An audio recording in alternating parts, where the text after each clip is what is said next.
2009 সালে তত্ত্বাবধায়ক সরকারের সুষ্ঠু নির্বাচনের মাধ্যমে এদেশে আওয়ামী সরকার গঠন হয়েছিল।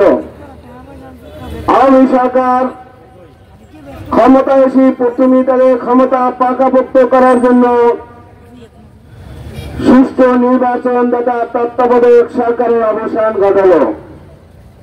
এদেশের মানুষ তখনও প্রতিবাদ করেছিল যে তত্ত্বাবধায়ক সরকারের অবসান মানে ক্ষমতা পাকাপোক্ত করা, আর এই ক্ষমতা পাকাপোক্ত করার জন্য তারা বিভিন্ন লীগ বাহিনী গঠন করেছিল। ছাত্রলীগের নামে সন্ত্রাসী লীগ, যুবলীগের নামে যুব সন্ত্রাসী লীগ, পুলিশ নিয়োগের নামে পুলিশের মধ্যে কিছু পুলিশ লীগ গঠন করেছিল। তারা মনে করেছিল তারা কিয়ামত পর্যন্ত ক্ষমতায় থাকবেন, কিন্তু এদেশের মানুষ ঐক্যবদ্ধভাবে তার প্রতিবাদ করে আসছিলেন, আর যারা এই প্রতিবাদ করতেন তাদেরই গলা টিপে ধরেছিলেন।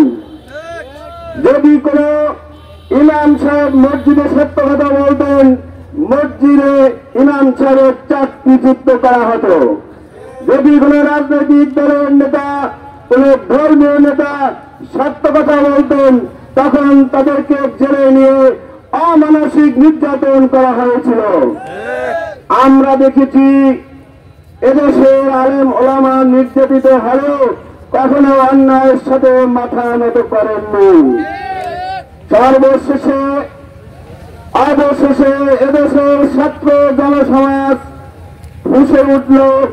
জুলাই মাসে যখন আন্দোলন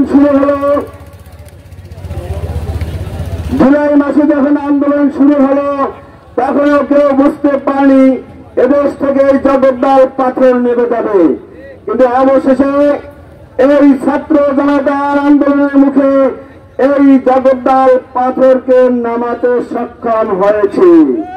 আমি বলবো, দেশটা কি তোমার বাপের যে যখন তখন তুমি আলেমদের গলা টিপে ধরবে, ছাত্রদের গলা টিপে ধরবে? এই নির্যাতনের ফলে আজকে কিন্তু তোমাদের দেশ থেকে পালাতে বাধ্য হয়েছে।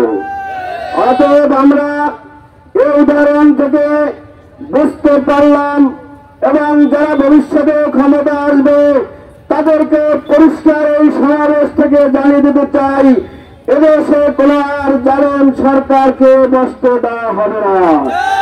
একটা দলে আমির বলেছিলেন, এক জালেমকে সরিয়ে যেন আর এক জালেম ক্ষমতায় না বসে। সেখানে ফখরুল সাহেব ফুঁসে উঠলেন। আমি ফখরুল সাহেবকে বলতে চাই, আপনার গায়ে লাগলো কেন? তাহলে আপনি কি জালেম সরকার? এদেশে কোন জালেম সরকারকে আর বসতে দেওয়া হবে না। সরকার পতনের পরে সরকার প্রধান পালালো, এমপি মন্ত্রীও পালালো, অবশেষে মসজিদের ইমামও পালালো।